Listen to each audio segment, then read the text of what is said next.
There's no place to escape to. This is the last podcast. On the left. From your glade. That's when the cannibalism started. What was that?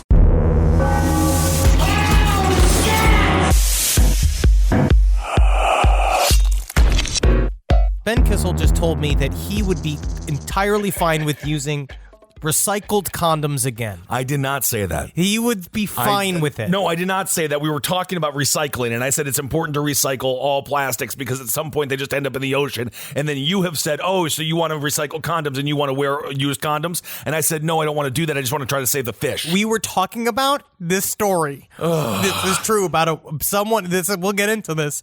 But the idea of taking used condoms and just flushing them out.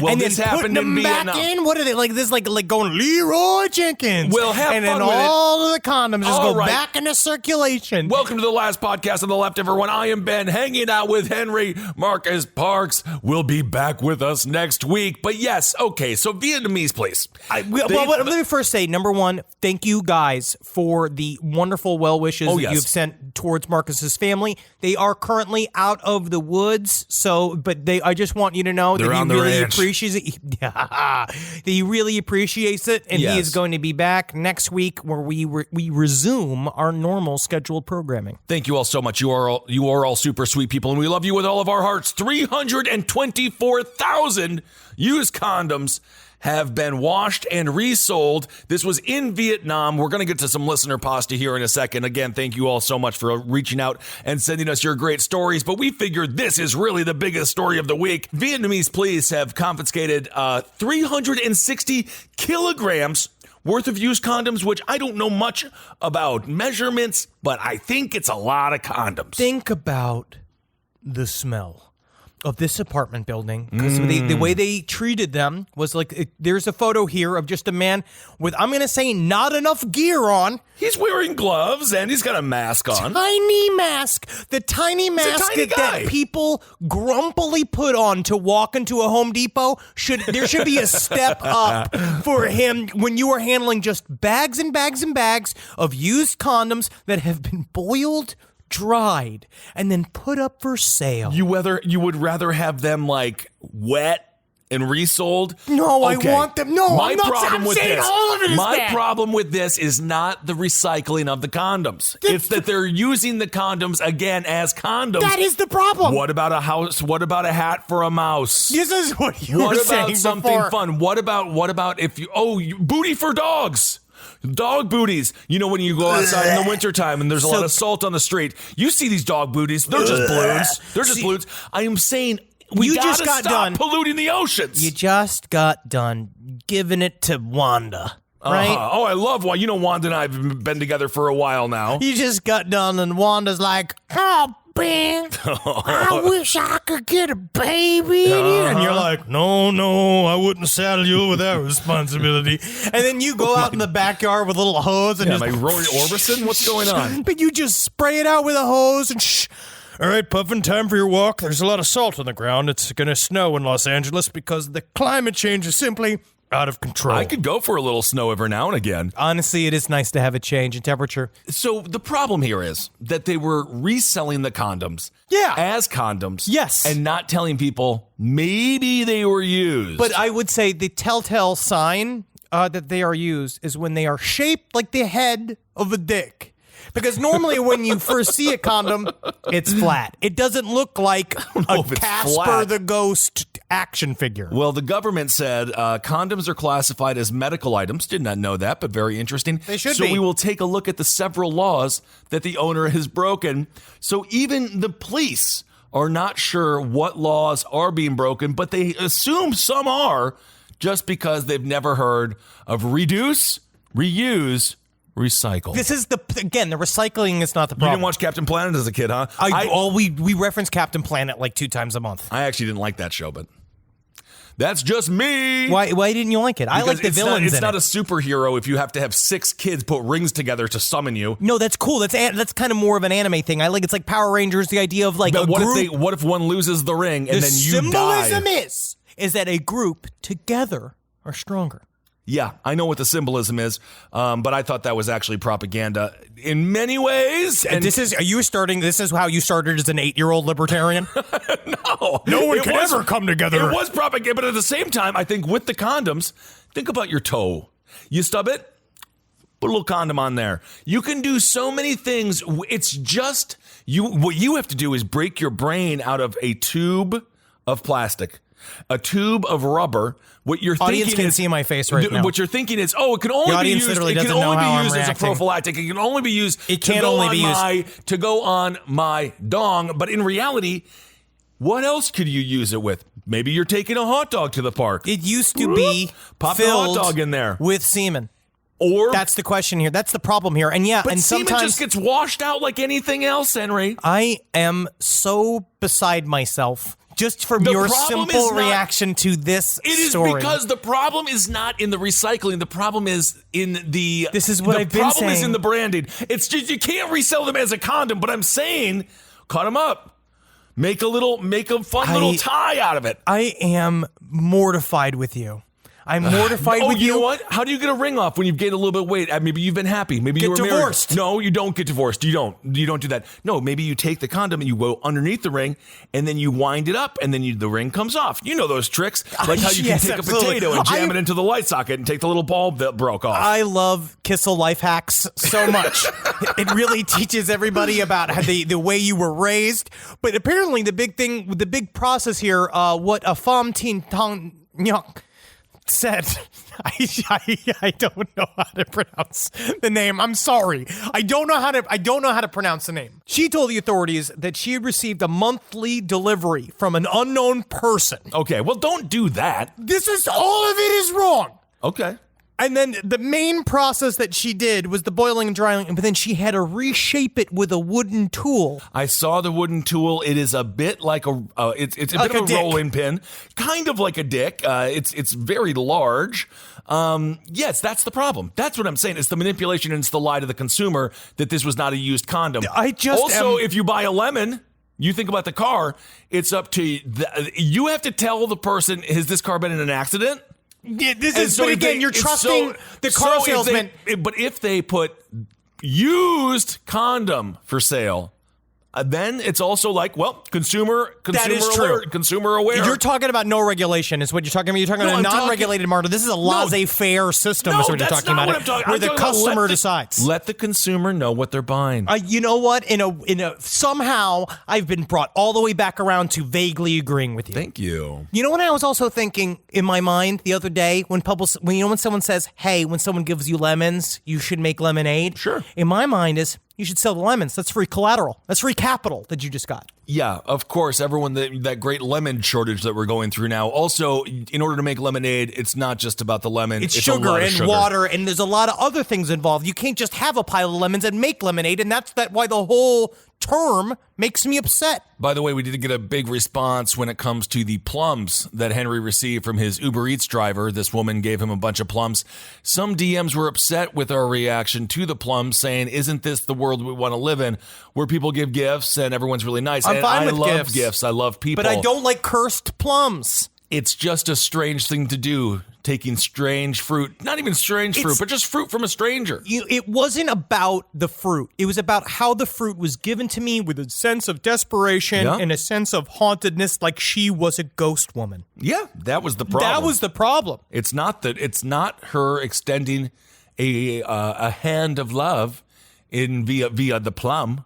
It was just kind of weird. It was the way it was given to me, as if I was fighting her on the plums to begin with, where I showed up like what I put in the notes in the seamless delivery. Hey, no plums, please. No plums, please. And she showed up with plums. And she just showed up with a bunch of plums, saying that that's the reason why I'm trying to deny human connection, because that's what's weird to me. That is what's weird. So that was the only thing with the plums. Also, there was an update on the Budweiser house. What happened? The Hero of the Week Bud Can Decorated Place is a condo, non-rental apartment in Lake Worth, a suburb to the south of West Palm Beach. That's Eddie Larson's fucking neighborhood, which is about 65 miles up the Florida coast. We know. The local news dubbed the place the House of Budweiser. The cans used in the decorations were actually 16 years worth of the previous owner's empties. Woo! A U.S. Navy veteran veteran of the Cuban Missile Crisis. Salute. He's dead. He passed away earlier this year, which is why the condo was up for sale. And then Budweiser came out and said that they would offer free bud to the new owner as long as they don't redecorate. Oh my God, we have to buy this house. I think that you have to, and in the end, you'll make money. Can you get Bud Light, though? Or is know. it just Bud? Well, that's a great update, Henry. Thank you so much for sharing that with our audience. Of course, if you missed that, you can listen to Side Stories for the full tale of the Budweiser house. Well, before we get to Listener Pasta, we do have one more quick news story here. I just love this story. Takes us all the way to beautiful, sunny New Jersey. New Jersey. I love this story. This is I love it when TV becomes real. Do you really? Sometimes. Yeah. New Jersey therapist asked patient to help her find a hitman and attack her ex. This is incredible. It's the plot from The Sopranos. It really is. This comes from 10 Boston News, NBC Boston. A mental health counselor in South Jersey admitted to seeking a hitman to attack her ex-boyfriend, but a federal agent stepped in before any violence was carried out. I think this is going to greatly impact her ability to help the patient. Obviously, she knows this person has homicidal tendencies. She's trying to flip it and reverse it and use this person as a weapon of her own. Doesn't seem like she's been a very good therapist, though. And she's definitely not been a very good financier of a hitman, because it's never a hitman. It's never a hitman. We know this. It's always someone undercover. We know this. But I will say, you got to do it yourself. In regards if you to want to do therapists, it right, you got to do it yourself. In regards to therapists, I love them to death. My therapist is great, but therapists a lot of times are also crazy people, just like us. Yes. And they have weird whims. And this is one of this therapist believed that the patient had ties to organized crime. I wonder why. I don't know. What are you talking about? A guy in a tracksuit showing up every day, hanging up being like, there's things I talk about, and there's things that are a little too involved for you. Meanwhile, she thinks it's mob stuff, but meanwhile, he's trying to not say he was molested. Yes, she needs to get to the bottom of why this person acts so angry. Different ways. The man has shadows. The man has got secrets. And the whole time, she's like, I bet you he can kill Greg. Meanwhile, he's just like, sometimes my uncle, he took me behind the shed and he said, we're going to play a game called Find the Apples. Well, apparently this person wasn't really connected with any sort of crime syndicate. Just fat. He was just a big dude from Jersey. So the criminal complaint says the patient, after he was solicited to kill this woman's ex, contacted the FBI. Hey, so just so you know, I was having a perfectly relaxing time with my therapist. This is the FBI. Oh, I've never called you before. This is incredible. What a fun time this is. That's so fun. Thanks for calling. I just want you to know that my therapist is being a little forward-thinking with her own personal relationships. I believe that. So the criminal complaint quotes Sylvia, who then met with an agent, a.k.a. air quotes, the hitman. It just doesn't work this way. They are all having too much fun. This only happened because now the guy gets to play FBI informant, which is almost, I think that the only funner thing than mafia hitman is ex-hitman working with the FBI Reformed. in witness protection, right? Tekashi 6ix9ine. I love that storyline. It's so fun to do. So now he gets to be an informant. He's still got the same tracksuit on. You just change colors. Because to me, when I'm mafia hitman, I'm wearing red tracksuit, right? When I shift to informant, I'm wearing blue. Okay, I can see the difference there. I can see the change in your personality and obviously in your sweatpants. The criminal complaint quotes Sylvia asking the agent not to kill her ex-boyfriend, but just to punch him in the face and break his arm. Yeah, she wants him to rough him up. You want somebody to send him a message. But can't you just, you should does the FBI need to be called if you're just like, can you punch my ex-boyfriend in the face? Every woman would be arrested. This is why I'm saying everybody jumped into role playing. Because what did we learn from McMillions? They also love action, they're bored. They're bored. This is an easy one, right? It's not deciphering the various economic crimes of the president. It's not doing all this other boring shit. It's fucking boots on the ground. Right. Super simple. You, as an FBI agent, get to pretend to be a hitman. I guess that's fun. His reaction, Sylvia asked him. I was like, the whole thing is just like, okay, I don't want you to kill Greg, but I just want you to just send him a message that I don't need him liking other people. I know we're not even together anymore. Not even together, But I am watching him like other people's pictures on Facebook. I mean, right? It doesn't seem like the FBI needed to be called. It seems like an MTV producer for like X has gone crazy needs to be called. It's more of a reality television show plot than a true crime story, but okay. But the agent then doubles up, right? Because she says, in her words, he needs his pretty little face bashed in. That's what I really want. Well, she says but then as the well. agent suggested, this is out of pocket. He yes-anded her and said, you know what we can do is we can scar him with battery acid. Sheesh. Which is, You are what a jumping job. up. Well, I see, this is the problem with FBI stings. It's the same thing with Richard Reed, the shoe bomber. Yes, he was a bad person who obviously was able to be led down a path that could lead to mass death. He was radicalized. But they gave him the shoes. They gave him the little wicks. They gave him the lighter. They were like set Q everything up. to James Bond. They just gave him all of the stuff. They really did. And then Sylvia, after saying, how about we scar him with battery acid? She says, how about we break one arm and just mess up his face, but not with acid? Something that makes him like not so cute. Something so he can't do push-ups, so he can't work out. Apparently this guy was a real beefcake because that's really what got her upset. She wanted to leave him disfigured so he could no longer go to the gym. She told the agent the ex, quote, ended up with some stuff on me that he was going to report me to the licensing board, which means I have no job. So this was extortion on his part. I think the FBI might need to flip. Go check out what's happening. I think Sylvia might have an actual complaint here. This guy seems to be strong-arming her, which is probably why she needs that arm broken. She was the one who called the hitman. And so on Halloween, Sylvia met up with the agent and paid him $4,000 for the fake hit. Listen, guys, again, they're never a hitman. But even if they were remotely close to a hitman, you're not looking for anything less than 25 G's. I mean this. Oh, of course. 25 G's to me is the limit of what you could lowball somebody to kill somebody else. That's for killing. We're just talking about, with the battery acid, that's a big deal. You break if you break the guy's arm, $4,000, he can't do push-ups anymore. That makes a little bit more sense. My question is, don't you have an overly aggressive brother-in-law? In my mind, every family has one shady brother-in-law that you can call that can go and do this, who's been waiting for this call. Well, that's his time to shine. Unleash Roy. Yeah. This is the time to get Roy, Roy, I know you love old cars, and I know you love Joe Rogan. Will you go and beat up my ex? Use your powers for good, much like Captain Planet. So she had a prepaid phone, and this is cute. She didn't know what to do with this prepaid phone. So she was like, what should I do with it? Oh, what should I do? Oh my God, this is like my fucking mother. It really is. Can I go to the Ocean City Bridge and just throw it off? Is that good enough? Sylvia will be sentenced January 27th, 2021. The maximum penalty she faces, 5 years in prison, and $125,000. And that's fine. just, and I will say, honestly, this is the first off, I will give number one shout out, Matt Servito from the Sopranos. And your pretty face is going to hell. What's going on, Servito? Looking good. This is a shout out to you. This is helping your life go forward. I know your memory, the Sopranos memory, go forward. And I also want to give a shout out to Craig Rowan of Your Pretty Face is Going to Hell. Shout out created time. the Melfi selfie. The Melfi selfie.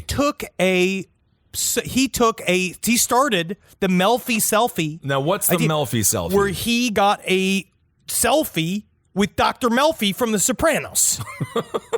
So, Craig Rowan, thank you again for moving the needle on pop culture. Okay. Again and again. Well, and just before we get to our first listener pasta, just a brief story here talking about New York City. The MTA, this is from September 22nd, 2020, So folks. this is several days ago. MTA board, they have officially banned pooping in subways and buses. I didn't know it was legal the 15 years that I lived there. I'm upset that I didn't take advantage of this. Because then you would have been like, you would have shat, and then the police officers would have come, and you would be like, here's the book of laws of New York State, sir. And it doesn't say I can't not do it. Well, you circle where it says it's illegal, officer. Of course, they beat the hell out of you and arrest you anyway, Yes. and you have no power at all. Complaints of soiled subway trains surged in 2019. The agency had insisted at the time that the increase in reports of disgusting subway cars was a result of more vigilant riders, not worsening conditions. So they literally have all over the subways in New York, see something, say something. Yep. And then people saw something and said something, and they're like, you're just snitching. Well, I'll tell you what, I'm so glad that they jumped on this issue instead of all of the other very intense issues facing the police right now. I'm glad that we finally have some justice in this world. If you go and you take the subways in New York, all of the... They just made it cool, is what they did. They just made shitting on the subways cool. All of the brown artwork, it's all poop. It's all shit. And it really is everywhere. It really is. They put it, they literally mix their shit in with water in a spray bottle. This is real. That's real. And they use it to paint because they have all the paint-resistant shit inside of the subways, so they paint with their own shit. And so no one's fighting it. And I'm going to say... Somebody's probably fighting it. I'm going to ask you to shit on the subway now. I think you should now. Go after them. Make them work. Make them work. I don't think that they will be cleaning that up, and I think at some point it's just going to lead to a lot of people who are really upset. And do we need that anymore in 2020? I think people are upset enough, Henry. You know what I wish think we could do? If one positive thing can come from this year, no poop. The Less problem poop is on the subway. They've just made it punk. They've just made it punk. They just made it a statement to make. Okay. So unfortunately, they are now asking for more shit, and they're going to get it. Well, let's get to our first listener pasta. Again, thank you all so much for submitting. If you want to submit more listener pastas, this is sort of an impromptu episode this week. You can go to sidestorieslpotl@gmail.com. We will be doing another listener pasta episode as well. For Halloween, we're going to do it. But, so yes, of course, you can always submit your stories. And thanks to everyone who submitted their stories for this episode. All right, y'all, let's get spooky. That's not spooky. No. I mix spooky and horny all the time, but so kidding. do I think a lot of our listeners. Sporny.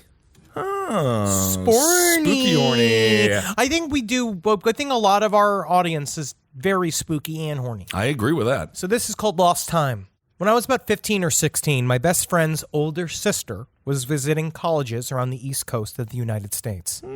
Naturally, my best friend and I tagged along for a spring break road trip from Richmond, Virginia to New Orleans, with a stop in both Tennessee and Alabama along the way. Ooh, they hit all of the barbecue hotspots. Really exciting. If you watch the new barbecue competition show on Netflix, you learn that there is many accents in all of America, but there's only one barbecue accent. I agree with that. You gonna hit it with the mop. You gotta hit it with the mop. You gotta get that bark. Now, I'm fuzzy on the exact details, but I'm fairly certain that we pulled off into a rest stop somewhere around Middle Tennessee. I had to pee desperately. Uh-oh. Yeah. That kind of road trip pee, where the driver asks if you can hold it, and you can't, but you say yes, because it's clear you have no choice. Well, I mean, you can also pull over. You're in the middle of Tennessee, not exactly a lot of people around. It's not hustling and bustling. Just pull over and take a piss real quick. Let the beaver go. All right. Everyone got out of the car and went in the rest stop to relieve themselves. It was one of those weird rest stops where there were two women's restrooms, one on the left of the building and one on the right. I went into the one on the right with my best friend and ran into a stall. I can vividly remember looking into the handicap stall next to me and seeing wheelchair wheels and being dumbfounded because I'd never actually seen a handicapped person in a handicap stall. Oh. Which, to be honest, is really funny is that I've also never seen it, but then I sometimes will use the handicap stall just because it's fun to have the extra knees. Yeah. But I know that if I do end up seeing someone who really needs the handicap stall, You better finish up quick. I will abandon it, but what I'll do is I'll crawl out army style and say, somebody took my chair! Somebody took my chair! Well, that's the only rational way to do that. Anyway, I look back at the back of the stall door, finish using the bathroom. She's peeing. Oh. And I walk out. I left the stall, and I call my friend's name, but heard no response. I look around kind of weirded out because I'd only been in the bathroom for maybe 2 or 3 minutes. I looked under the handicap stall and it was empty, which was also very unsettling because I have no doubt in my mind I would have noticed or at least heard someone in a wheelchair leaving the restroom. Well, I don't know if that's necessarily true. Yeah, you hear the What is the it, wheels. It was in 1830 or something? If it's a rascal. I guess. In a daze, I washed my hands and walked outside thinking I'd see someone I was traveling with waiting outside. That was before iPhones. And I'd left my beloved LG NV3 in the car before I went to the rest stop. I walked outside and I didn't see anyone I'd seen when I walked in. I mean, no one. I like that. You know, I think we need to have a no phone in the bathroom policy. You ever see those shows where they swap the phone? More disgusting than the human toilet. I think we got to get used to our own shit molecules if we want to survive in this world. Possible. I walked outside and I didn't see anyone I'd seen when I walked in. I mean, no one. Not the people having their lunch on the picnic table or the couple taking a smoke break next to the vending machines. I'd only been in there for 3 minutes or so. I mean, this is Jersey. This is Middle Tennessee. Yeah, it's beautiful. We're all lighting up. Yeah. I miss smoking sometimes. I walked past somebody smoking today and I had an urge for the first time in fucking years. You can still buy a pack. I know. I was starting to freak, but I walked back to where the car was parked and it wasn't there. I just about puked. I had no phone, no money for a payphone, and I wasn't about to ask a stranger. I sat down on the concrete steps, hoping if they'd somehow forgotten me, they'd realize and turn around soon. And that's when I hear my best friend call my name, and I look to see her running up the path toward me. I was pissed. Had they played some sort of shitty prank and moved the car and hid from me? But the anger soon turned back to panic when I realized my friend was actually extremely concerned. "What the fuck took you so long?" she asked. I didn't know how to respond. I told her I'd been in there for 4 minutes tops and to cut the shit.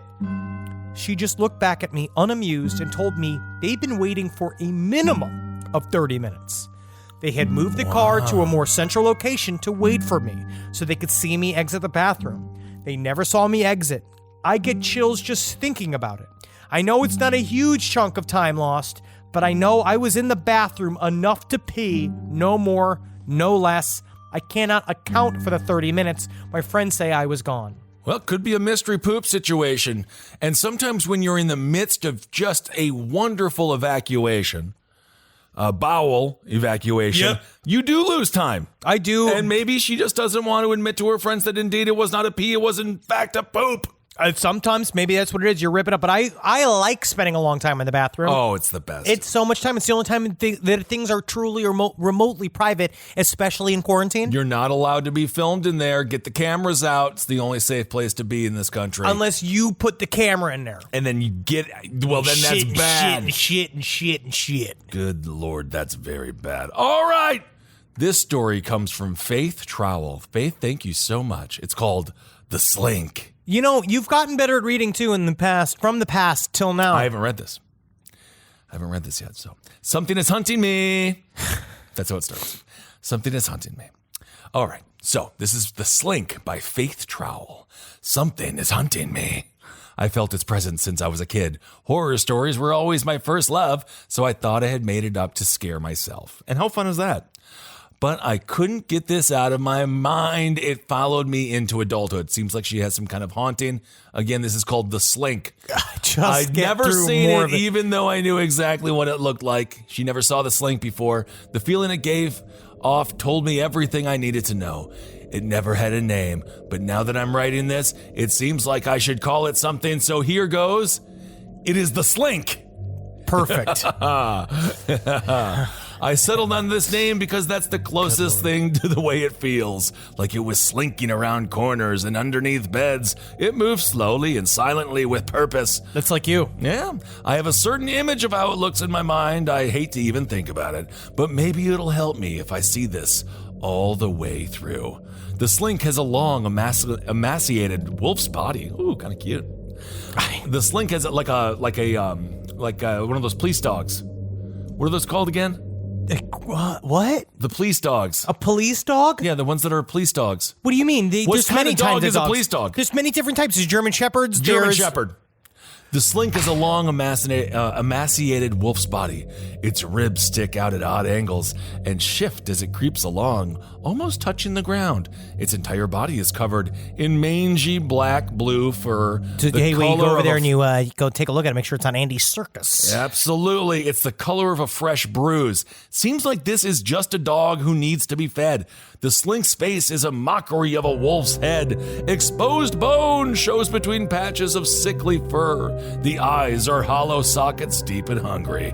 It has a rabbit's hind legs and long back feet that could propel it forward at a moment's notice, or let it pad along silently as it stalks its prey. I mean, really, it doesn't seem that bad. It's just a skinny dog. It really is. But the worst part of the Slink are its front legs. Also, why do we call them legs and not arms? You know, I gotta ask a vet about that. Because you know why? Dogs never wear bracelets. But the worst part of the Slink was its front legs. The joints are all wrong. Where the paws should be, there are human hands with long, broken fingernails. All right, now it's weird. Yes, it's Marcus. There were times when I'd completely forget the Slink or convince myself that it was just part of my overactive imagination. It never let me forget for long, though. I can always feel it when it comes back. It had never come close to me or tried to touch me, but that changed last night. What happened? Scary. It got close. Well, give it a kiss. Maybe give it a little treat. It won't be so mad. According to the author here, she says, I woke up in the dark with a full bladder that wouldn't let me... What? It's a weird way to say I had to piss. Okay, so I woke up in the dark with a full bladder that wouldn't let me fall back asleep, and that's always a tough battle. Well, you just go pee. Yeah, but it always takes you a second where you're like, fine, I can't. You know what I hate is when I have a dream where I'm pissing, and then all of a sudden I realize I'm about to piss in real life. Yep, same. I feel the same way when I'm really thirsty, and you're like, thirsty. Oh, and you're about dream. to drink a bunch of piss? No, when I'm thirsty in my dream. When you're like underneath an open hole and you're waiting for all the piss to get down inside of your mouth, and then you wake up and you're like, I can use some apple juice. So anyway, she woke up, she got a full bladder. Anyway, so she says, my bathroom is just across the hall and I never turn on the lights when I make a trip like this. After I had finished up and was heading back to my room, I felt something brush against my leg. I assumed it was my dog. Okay, she does have a dog. So I slowed my step to let it pass into the bedroom. I wasn't about to get tripped by that little fucker. That's a little rude. That's what she said about her own dog. A realization hit me when I settled back into bed. It couldn't have been my dog because I crate him at night. Whoa! I didn't have to wonder what slipped by me. I knew exactly what it was. That's when I heard a soft sound at the foot of the bed, like someone sliding their hands up my comforter. Frozen in fear, I couldn't make myself look away from the hands blacker than the darkness itself, and the ragged ears raising over the bed's edge. Then it lifted its head and I looked into its eyes for the first time.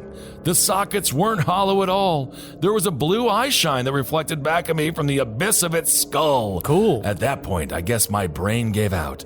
Even though I was terrified, I must have fallen back asleep because the next thing I knew, it was late afternoon. I was ready to write the whole thing off as a really vivid nightmare until I saw the dirty handprints all over my covers and the long, greasy smear in between them from the Slink dragging its body across the bed. The trail ended near the top of the comforter, right beside my head. Needless to say, I grabbed my dog and I noped the fuck out of there. Now I'm at my parents' house. It's almost dark, but I need to let the other people know what's stalking me. I have no idea what it wants or why it chose me. All I know is I've got that old familiar feeling again. I can see the shadows moving in my peripheral vision. I know I'm not alone, and I never will be. The Slink! This does sound like... Kind of cute, though. I mean, just cuddle with it. Truly just sounds like a day-to-day of you and Jerry.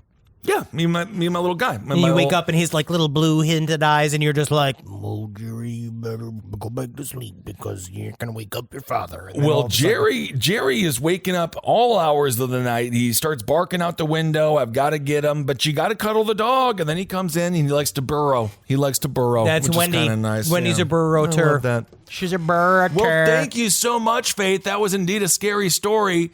And just lean into it. Lean in. I think it's the human hands that make it kind of awkward. Yeah, of course. But honestly, if you could train it to do stuff around the house, boom. That would be great. That would be great. I'd love somebody else doing dishes right now. Me and Natalie's sick of doing the dishes. Oh my God, I don't like to do the dishes. A different kind of ghost. That's what this is called. Okay. When I was growing up, I lived in a small house in a big city with my younger brother and my mother. The first time this happened to me, I was around 11 years old. I woke up in the middle of the night, very suddenly, feeling as if something had snapped me awake, almost jarringly. I sat up and looked around the room. My eyes settled on my mother. She was beside my bed, bent over, and picking up some clothes I had left on the floor. I've seen this video before. Don't let it get stuck in the dryer. Okay. I'm sorry, Mom, I whispered. I can grab those in the morning. She seemed to halt in place, then stood up slowly. My stomach turned as I realized something wasn't quite right. Uh-oh. I remember an icy chill coming over me, and I felt completely frozen with fear. Once upright, she looked at me for a few seconds before she and the clothes she was holding faded away completely. I stayed stock still for a solid 15 minutes, absolutely terrified and trying to make sense of what just happened. I felt as if I had seen a ghost, but it was very clearly my mother. Finally, I laid back down, covered myself completely with blankets, and laid shaking until I finally fell back asleep much later. Okay, nice. Over the next year, this happened a couple more times, always in the middle of the night. The very few people I have spoken to about this said I was dreaming, but I know that this was not the case. In fact, the second time it happened, I had gotten out of bed completely to go to the bathroom when I saw my mother still on the couch. A lot of bathroom today. A lot of bathroom. The bathroom's an intimate place. It is. It is. I walked toward the living room to talk to her, but she faded away as soon as I entered the room. The third time, she was peering into my room from the doorway. I thought she was just checking on me, but then yet again, she just disappeared. Oh, my. I admit I did doubt myself, thinking I was maybe a little nuts or just freaking myself out, until I found out I wasn't alone. At breakfast one day, my little brother, who was about 8 or 9 at the time, turned to me and said, "Cadwin, why were you going to the big porch last night?" Oh, my goodness. What a little brother that is. I asked him what he was talking about, having definitely not gone outside in the middle of the night. And no, I have never once sleepwalked, which is something I've been asked by anyone I have shared this with. Okay. "Well, I woke up last night, and you were walking through the kitchen to the back door. But the door didn't open, and when I got up, you weren't there anymore. Oh, my goodness, little brother. What were you doing there?" Oh, shut up already. To say I had goosebumps would be an understatement. Going forward, I asked him to let me know if he saw anything like this again. Lo and behold, both he and I had more experiences in the year to come. He always saw me. I always saw my mom. When I asked my mom about it and if she had ever seen anything like what we had, she looked pretty freaked out, but said no. Whether this was her trying to not scare me by saying yes or just her being freaked out by her weird kid, I'm not certain. But she does maintain that she didn't have any of these experiences to this day. Now, as I got older, the experiences stopped. They became a strange memory over the years. Eventually, I became a mother myself, adopting a beautiful 3-year-old girl and moving into a house of our own. Oh, very nice. One night when she was 6, I woke up to her screaming for me. I raced into her... How do babies scream? Mommy! Mommy! Yes. My diaper needs some attention. It's really not easy to be a mother. I raced into her room and found her sitting up in bed with teary eyes. "Mama, where did you go? You were just in here, but you didn't say anything, and then you were gone." To say I had goosebumps once again would be a fucking understatement. That's how it ends. Whoa! All right. Very cool. Thank you for that creepy tale of motherhood. This is why Kids are creepy. No matter if they're used or not, get those condoms and wear them. Yeah, because old kids do see ghosts. Yes, they really do. All day long as they see ghosts and they invite people into your home. Yes, they really do see ghosts. I used to see ghosts all the time. Is that true? I had some experiences growing up. You have never once told us this ever before. Yes, I used to see many a ghost. Yes, indeed. Interesting, because now your eyes are so thick with hate that you never see a ghost. I know. I love And you ghosts. refuse to believe, though. You don't like it. I believe in ghosts. Do you fully believe in ghosts? There is honestly, there's something in my new house. It's a rental, so don't be like, but it's a rental. Don't watch the new movie, The Rental. It sucks. Oh, is that right? But yes, as a child, I do think obviously you're more susceptible as a kid. I think so. To seeing the paranormal and things like that. But there is a knock on the door that I cannot explain. That is kind of freaky. But I will say my house. And I heard it when I was right by the door. It was like, toosh. And then, I opened the door, no one was there. It's happened multiple times. You opened the door? Yeah, of course. Oh my God. What would you do? You Somebody let it knocked in. on the door. You let it in. That's what you just did. It's not a freaking carpet salesman. No, but that's the problem is that most demons need your permission I to just enter into opened your the abode. door. I You didn't throw invited out a it red in. freaking carpet. You invited it's not it Richard in. Chase. You need a ring light or something when you look out the window if you see that kind of shit, because now what you just did is that you invited a vampire into your house. Well, get to cleaning, please. God knows. I mean, it definitely, there could be some ants in there. There could be. You don't think it's clean enough? To be honest, your house is from your last house. It's better. Yes. It is better. All right, this story is called The S-Man, and it's by S. I wonder what this is about. I don't know what it could be. When I was younger, I was like most kids. I had hopes and dreams and, of course, nightmares. So it goes without saying that my parents dismissed my complaints about the tall man in the shadows. It's always the tall man, by the way. But again, short people, short men are the cause of most of our problems. Be scared of the tall man. It just started one night. I woke up. This person woke up when it was dark out and all the lights in the house were off. It was only for a split second that I thought someone was in the room. So I went back to sleep, unsure if this was my own choice or something making me do so. So something's making him go to sleep. I honestly love that. I love Jackie that. Jackie smokes a bowl and she eats her edibles and then she takes like So two melatonins and something melatonin. else to get people go to sleep. I know melatonin makes me all jacked up. I don't take it. I don't take it. I heard it's really good for You your know mood. what's really great for sleep? Bourbon.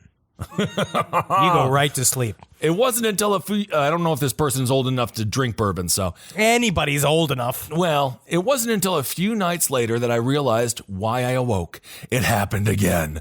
But this time I was more awake. Yes, I still felt like someone was watching me. But it was an odor that woke me. A stinging, almost vinegary smell in my nostrils. It kind of smells like urine.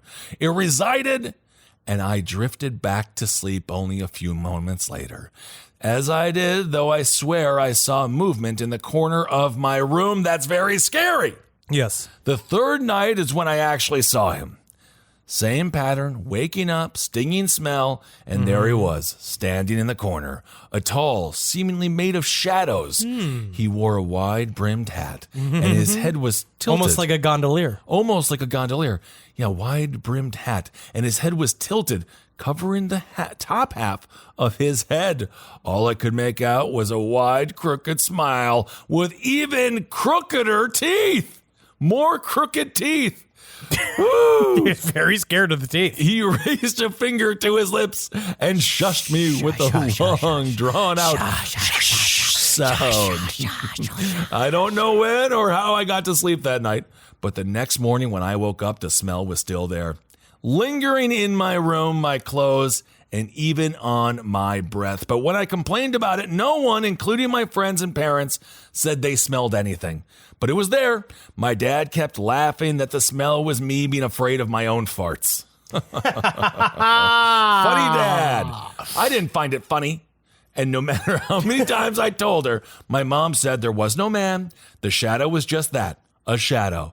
The smell lasted a few weeks. It was no longer just vinegary, but now it was fishy as well. I smelled it every waking hour, all the while I was sleeping through every night uninterrupted. That is, until last night. Ooh. Oh, yeah. I woke again to find myself in a room at night, only this time I wasn't looking at a man in the corner. I was in the corner of my room and I was looking at myself in You just bed. got fucking Blair Witch, dude! A look of horror on my face looked back at me as if controlled by some other force. I brought my finger up to my lips and I shushed myself in bed. Back to sleep. Go to sleep. Go to sleep. Go to sleep. I don't know what happened to my body. Was it dead? Did it still live with another conscious version of me living life? Or was it now inhabited by something more sinister? Personally, I think the latter to be the worst of the three. I now reside where all the children go when he has chosen them. I am the tall figure watching others at night while they sleep. I am the foul odor left behind once the sun rises. I am the Scungili Man. He comes back. Whoa, he's the Scungili Man. I didn't realize this. So this Scungili Man, it overtakes people's bodies. Stop Is saying that the right? name. Isn't that interesting? I mean, I like that people are adding to the lore, but I will say, there are times in my heart of hearts, I'm not scared of the S-Man. I'm not actually scared of him because I know that the thing that I made up, Sure. in a way, I guess. But then all of a sudden, his there are intonation. times, and I mean genuinely, late at night, Yeah. where I sit there because I have to brush my teeth in a different bathroom. Boring house stuff. Yeah. What, Natalie just doesn't want to see you do any hygienic things? No, or absolutely not. We're shifting shit in the house. kind of going into the divorce phase. No. She still loves me. She still needs my body. Okay. I sometimes get scared. Hey, man. Just sitting alone, just being like, am I making the Scungili Man, am I making him real? Sometimes, Puffin, my boy Puff, my man, sometimes he will look in the corner, nothing will be there. I hate it. And he will just do little barks, but Puffin never barks He unless you does try not. to pick him up, and then he's just like, I will kill you. But it is really kind of freaky. I admit it. Like, it is kind of scary when you're alone, especially if you do happen to watch a scary movie, which as I get older, I have a more hard time doing alone now. I get scared. I like to be scared. I got scared. You know what I was thinking about last night? Because Wendy does the same shit. And I was just like, in my head, just imagining a scenario where we are constantly just about to be murdered by a fucking, like, Mike Myers style, like, heaving psychopath, like, outside of her home. But that psychopath just happens to be incredibly scared of small dogs. Oh. And so every time he arrives to fucking give his eternal punishment, you just see Wendy go like, "Arr, arr, arr, arr," and he just fades in the background. I believe it, man. Small dogs, they're the best security dogs in the history of dogs. Well, they are loud. That's but perfect. That's all you need. nothing would also make me sadder than having Wendy just having her spine crushed by someone trying to kill our family. Oh, that would be sad. Hey, Kissel, vote right now. Do you want to go gross or do you want to go ghost? Gross or ghost? Oh my God. Oh man, that's actually really tough. Okay. Gross or ghost? I think the audience. I'm trying to channel the audience. We've done some ghost. Let's go gross. Let's go gross. Let's go gross. Okay, let me try this story. Y'all, let us read this. Man, that's a great game. Gross or ghost? Maybe we'll play that for listener pastas when we do it officially for Halloween. My father and uncle were raised in Cartersville, Georgia. Their backyard is connected to a 54-acre plot of land, separated only by a short barbed wire fence. On the other side lies the untouched burial remains of the Etowah Indian Mounds. Oh. I don't know if I'm saying that correctly, I don't know. I hope you are. but I'm doing my barbecue accent. Oh, I love that. Gonna make sure I get that brisket. Needs to have a flop to it. And I want the rib to be bitten off easily, but I don't want it sliding off the bone. You know, as I've mentioned on the show previously, I'm trying not to eat pork, but I'm also realizing barbecue is mostly pork.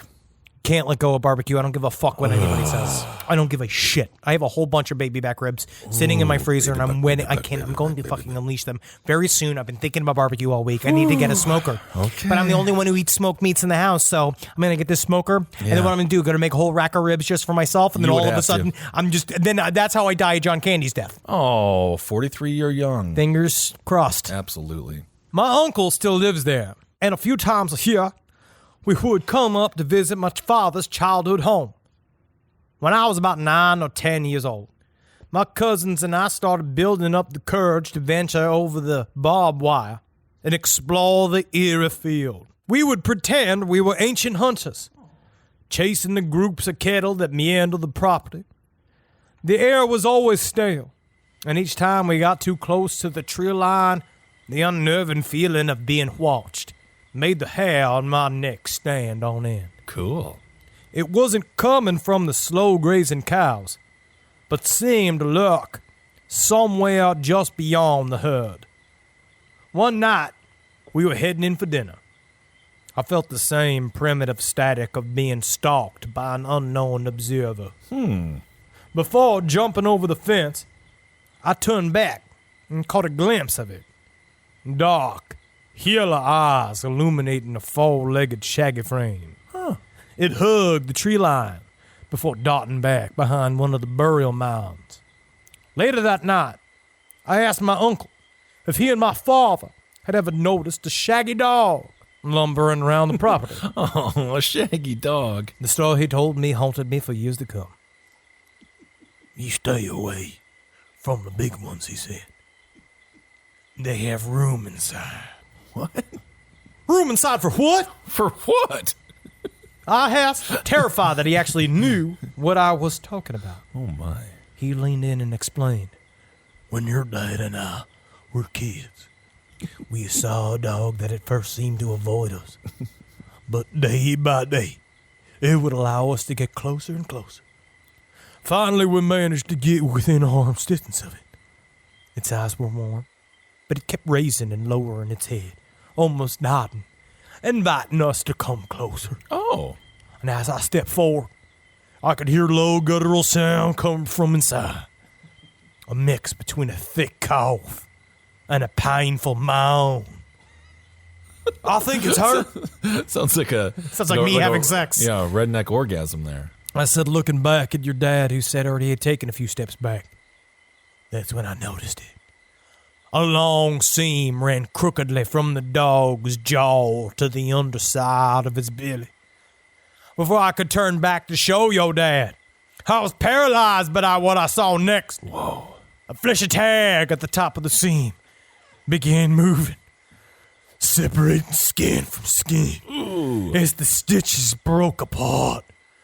The sound of ripping flesh continued until it reached its stomach.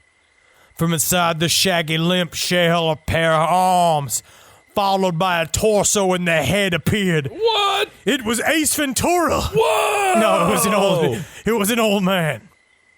His body was decrepit and bare. The loose hanging skin covering his weathered frame resembled a puddle of wrinkles. A puddle of wrinkles. It's fucking the old man That's a great version way of to fucking see that. puddle of mud. You remember that? Oh, great band, yeah. In an instant, his gangly arms reached up and grabbed the front of my shirt.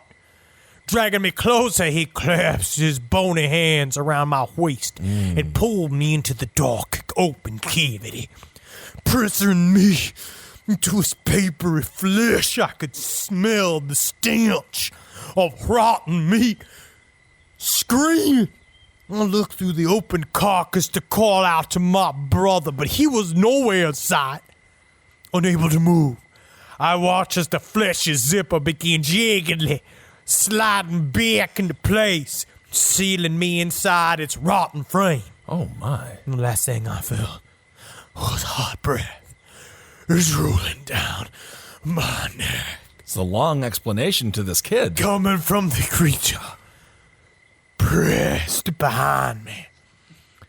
At 9 years old, this story absolutely shook me to my core. Enough to where I didn't even want to ask my uncle how he got out of the dog's body, honestly. You should have. Yeah, you definitely want to know that. I know if I asked too many questions, it would somehow make the story real. Needless to say, I always avoided large dogs. And my cousins, I refused to cross back over the fence until we were much older. Oh, Yep. well, I mean, it's a great way to protect your property. Have a demonic dog that swallows people whole. Unzips them, live inside of a dog. Isn't that kind of what we do with our leather jackets? Isn't that kind of what we do anyway, right? No. We kind of live inside of the animal skin in some ways. If you want to, this is like how PETA pitches it. PETA just gives money to people to go topless.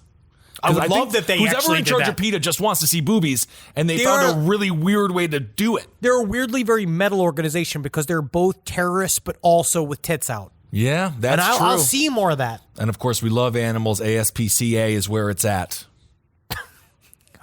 I also feel that it is true. ASPCA. Do you notice that there's a lot of haunted dog stories that have come out? And I think it's got to do with quarantine, and we're literally spending so much time with our dogs. I think the dogs have realized that they like to be alone. They now we leave Wendy alone a little bit because then she stops being so frenetic. We find that she does less phantom barking if she actually has a couple hours where we're not around. Yep. Every time you come home, everyone's like, oh, the dog is super happy. Wow, happy to see. I feel so bad for leaving. They actually like to be alone. A little bit, maybe. They do. And this is why this is just Ben Kissel Off the Cuff, which is a new show that we're doing here. I don't want to do because that has to be on Compound Media. Anything that's like unchained or like unclickable, it's got to be. Oh, I go there. What? When it comes to dog cameras, they're bad for you. Bad for the dog. They don't know they're on camera. Yes, though. they do, because there's treats. They have these treat things, right? Where you'll be like, "Hey, Puffin, come here," and it's just the video screen. That's weird. And then Puffin can demand a treat, so he hits a little thing, and then he gets a treat. But it really tricks the dog, and because they can't separate the reality. That's why when dogs watch TV, they think it's a window, and they think they're watching outside of a window. But I leave the TV on for Wendy when we leave. only on Animal Planet or Food Network. I put HGTV. HGTV, because she loves Mainly just because it'd be nice if you show up and Wendy's done some something around the house. unless to it's earn her demo fucking day. keep. Unless it's demo day. She wouldn't even help with that. She can't lift a hammer. Well, nonetheless, so just let your dog be and don't bother them because it confuses them and then they don't know what's real and what's not real. Okay, the final creepypasta. Guys, this is good. Henry is in my heart. I'm glad you're reading this. This is by Jessica and Tyler. Thank you so much, Jessica and Tyler, and I wish that you guys have the greatest friendship or love or They might whatever be it is. fucking. They could be. Maybe this was the Maybe they're just attempt. writing together. But I do think like this is such a good way to slide into the DMs of somebody. This is good. This is a tip for listener pastas. And you say like to the person you've been kind of like thinking's on Don't have an fleek this alternative week. motive, though. Just if they say, just do the writing. If something clicks, it clicks. But sometimes what's nice is, yes, you shouldn't lie and say we should write together and you're trying to make that be like a subtweet of we should be having sex with each other. No, that's what UCB is for. Yeah, that's what that's for. That's what's called teaching improv. It's because you raise your girlfriend again. Okay. Henry is in my heart by Jessica and Tyler. Henry is in my heart. I woke up that morning to the dull sounds of dishes clinking and water sloshing. Oh. My boyfriend Tyler works nights, so he was awake when I made my way into the kitchen. He was standing at the sink washing the dishes. Wash, wash, wash, washing the wash, dishes wash. from the night before. I came up behind him to give him a big morning hug. This is cute. He's washing the dishes, and she's like, "Thank you." There's nothing. Honestly, it is really nice when you're washing the dishes to get a titty hug. Sure. He turned around and embraced me. My ear is the exact height of his heart. Isn't that interesting? No. My ear is the exact height of his heart, so there's a size difference. There's a height difference. Yeah, that does When I happen. pressed my ear against his chest that morning, I was met with the voice of Henry Zabrowski screaming hysterical nonsense. Startled, I looked at his shirt to also see Henry's face. Tyler was wearing his last podcast t-shirt. I looked up to him and smiled. "Oh, Henry," I said. He looked down deep into my eyes. "Henry is in my heart," he replied, smiling back. Yep. And then I realized one side of his headphones was down inside his shirt, matching up to my ear in his heart perfectly. We shared a good laugh. Morning dishes. I left him Cling, to cling, cling, cling, cling, cling. Smush, smush, smush. That's the sound of titties hitting back. No kidding. I left him to finish the dishes. That's good. Make sure he finishes those dishes. Yeah, get that man to Get work. that Get that man to work. Yeah, That should be the men's OnlyFans where it's just men doing chores. You go there. Yep. I left him to do the dishes. I went to the bathroom. Again, another bathroom situation. The bathrooms are this is quarantine. We all got 3 rooms. That's true. I went to the bathroom to brush my teeth and get ready for the day. After a few minutes, I realized I could hear Henry's voice again. Up in the other room, screaming with hysteria. Maybe he was laughing at something Ben said. He was laughing at something Ben said that was so funny. That's nice that honestly did she actually write that? No, or? she did not. Yep. And now we know, but I'm just glad you're reading the story. I'm reading it. I smiled to myself. I finished in the bathroom and went back to the kitchen. What'd she finish doing? She just finished doing whatever she was brushing her teeth, I guess. I wonder if it was a big old shit. I finished in the bathroom and went back to the kitchen. Tyler was unconscious on the floor. He was shuddering. The only way I like a man. Hell yeah, Compound Media. I got closer and the voice of Henry screaming got louder. I saw a ripple go through Tyler's chest. I leaned in further. The screaming was becoming unbearable. It was then it happened. My wife? It was then that it happened through a shower of blood. A tiny version of Henry burst through his chest. The tiny Henry was almost a foot tall and growing before my very eyes. I watched transfixed with horror. That's me in your sitcom. He was still screaming as he crawled his way out of the hole in Tyler's chest. Let me see your boobies. The tiny Henry continued screaming and hopped to the floor. He was about 2 feet tall now and no longer seemed to be growing. No. He shook some of the viscera out of his hair like a dog. Look at all this viscera. More blood spattered on my face. I took a step back. He stopped screaming. Redoon. I froze. He looked up right into my eyes. I've been trapped in the hearts of men for eternity. This is you talking, by the way. Should I read this? I can do it. Are you gonna do an impression of me? I've been trapped in the hearts of men for eternity, but now I've been set free. Hold on a second. You better save this for your SNL tape. I needed to be in the heart of a true fan. I can finally take over the world, one laughing man at a time. With that, the tiny Henry started screaming again and leapt into the air, directly at my face. Everything went black. I woke up to find myself strapped to a bed. They were telling me to cut out Tyler's heart, but I know the truth.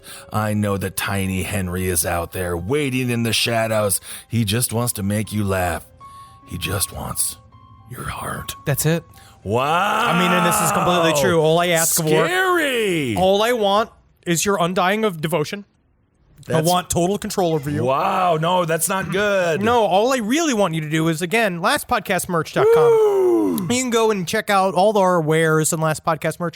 You also, you know what I really want you to do? You know what I really want you to do? I want you to get out there today. Yeah. Make a difference. Make a difference. Make a difference for the positive. That's good. I said it. That's very good. All right, everyone. Thank you so much for submitting listener pastas for this week's episode. Next week, we'll be back to your regular scheduled programming. We got a UFO tale next week that I've been wanting to tell for a long time. And then UFO docs are also starting to scare me more. As they Maybe should. I'm just getting sensitive in my 39-year young phase. Oh, well, alien episodes, I mean, I do get the research I'm doing for this. Every single time I do research for a UFO episode, I end up getting a lot of nightmares. You know what also it is? There's a sky here in California. Yes. New York, there's no sky. There is, but you don't see it because it's just buildings and then there's so much light pollution. I haven't seen a star. I've seen more stars this past 3 months than I have in the last 15 years combined. And that's just because you've been spending time in Beverly Hills. Whoa! Come on, guys. Hello, Brad Pitt. Los Angeles. I'm just screaming at people, Brad Pitt, randomly, and I haven't been recognized yet. Not once. Not once, but that's okay. This is, we're going to begin spooky season. Yes. We're going to get so spooky, you might commit suicide. Well, don't do that. I don't want you to. Don't do that. We're almost through 2020. I don't want to even even if half talk of about 2021 sucks, the second half is going to be fun. And then don't forget 2022. That is no close. That's no close 2022. 2022, I better not see a stitch of underwear on a person. No close 2022. 2022 needs to be the daisy chain year. I want to I'm see. starting losing weight now to get ready for it. I want to see 3 guys walking down the street, dick in butt, walking in tandem. The shitty Beatles. This is what I want to see in 2022. I want to see women 69ing, walking down the street. I don't give a fuck. I am sick of my living room. There you go. All right, everyone. Thank you all so much for listening. Hope you're hanging in there, guys. the best and again, you can. Seriously, you are very kind to us as a fan. You are very kind to us. And I want to say again, thank you so much for the outpouring of love that we got for Marcus. I also want to say this. We are headed into even more, quote unquote, hashtag uncertain times. But I want to say, no matter what the fuck happens, we're going to keep going. We're going to keep going. And we're going to do this show. We'll do this show also from a bunker if we have to. I have to thank first Spotify has been very nice, not to be all like weird, but our commercial was all over the place. It's very, so very that was cool. Super sweet. So thanks to everyone who reached out. We've never had anybody advertise for us, including us. No. And we still are not sure if our name is on the commercial or it's just 3 big white weird looking dudes. It was Ariana Grande, and then it's 3 white men that look like the new version of Yola Tango, and the worst, less cool version of Yola Tango. And then of course I'm not an openly music person. I don't like to talk about the music that I listen to. Well, because the music that we listen to, we are both like, we have 2 modes. We have like party mode where I listen to music and then like not. But my real mode, which is what I'm used to doing, like sitting alone in a hotel room, looking out the window. Yeah. You got a glass of whiskey and you just sit and think about all the other road dogs that came before Road you. dog, yeah, of course. So Spotify does that thing like listen alike, and some people don't listen like me, but They then don't. I've also noticed that a lot of people do. Some people are also alcoholics like us. They are the same breed of alcoholic because I slide into old country alcohol mode, which I love. Oh, it's the best. If you get that sweet spot just before you get really sad, and then you got to go to bed. Yep. Then you got to go. That's the goal. That's it. A big thing that's coming up for spooky season is that every Saturday, 6 p.m. PST, 9 p.m. EST, on twitch.tv/Last Podcast Network, all of your favorite hosts. All of your favorites. From the LPN network are going to be live streaming old school horror movies, and we're going to be watching them together as like an old-fashioned hangout. That's good. I'm happy you clarified from the Last Podcast Network, because they'll be like, is Don Imus going to be on it? I wish they... Is Imus? Are you Imus? Who knows who they're looking for? There's a lot of other hosts out there, but these specific hosts are the ones that you're getting. Each week, we're going to be doing it for a different charity. We're going to announce the hosts and the charities at the beginning of the week. We're going to be giving money out, just sharing time during the Halloween season, because we are all desperate for entertainment. Absolutely, and I'm happy to watch some scary movies with you, because then I won't get so scared, and you can watch it with me, and you can watch it with Jerry, and maybe even Puffin will jump up on my lap, although he has never done that, and he probably won't. All right, everyone, hail yourselves! Hail Satan! Magustalations! All right. Yeah, just do it, huh? Spooky season, it's here. Yep. Yeah, it is. It is scarier than usual. It is. This show is made possible by listeners like you. Thanks to our ad sponsors, you can support our shows by supporting them. For more shows like the one you just listened to, go to lastpodcastnetwork.com.